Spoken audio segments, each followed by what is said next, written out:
came here, I didn't even know what an ILR degree was. I have a degree in business, right? So what's an ILR degree? And I think actually if I were choosing again, an ILR degree would be exactly the sort of degree I would choose, because it's really a social science approach to work and employment, and it allows a person to study work from very different perspectives. So you can study it from the employer point of view, you can study it from the employee point of view, from society's point of view, from a union point of view.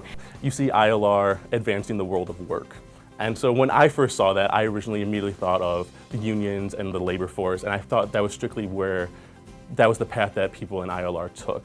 However, being here, you realize that there are endless possibilities. You can go to law school, you can go into human resources, you can go into finance or any type of business. I think we're similar in some ways to a business school in terms of offerings and preparation, but we're also very different in the sense that we move beyond just company interests in thinking about the workplace. It's almost a more holistic view of what the workplace involves. 30 years later, after I've gotten out of the ILR school, when I have a business problem, when I have a business thought, the first thing that comes to my mind is my human resources, my human capital, getting the most out of my people, having a great work environment. All of those things are where my mind starts, because that's how I was taught to learn.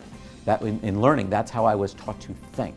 Those were the first things that came into my mind, and that's differentiated me versus somebody who just, I got an MBA at Stanford, they got an MBA at Stanford, they were an engineer. They don't even think about the human element, and at least in my business, really, that's where the value is. We don't have a narrow focus. We don't teach you about accounting. We don't teach you about marketing. We teach you about how organizations are structured and why it's difficult to change them, and how you can be a leader. Since I left campus, I've had an incredible career. I work for companies like Xerox, Pepsi, Disney. I'm the Chief People Officer for Gap Inc.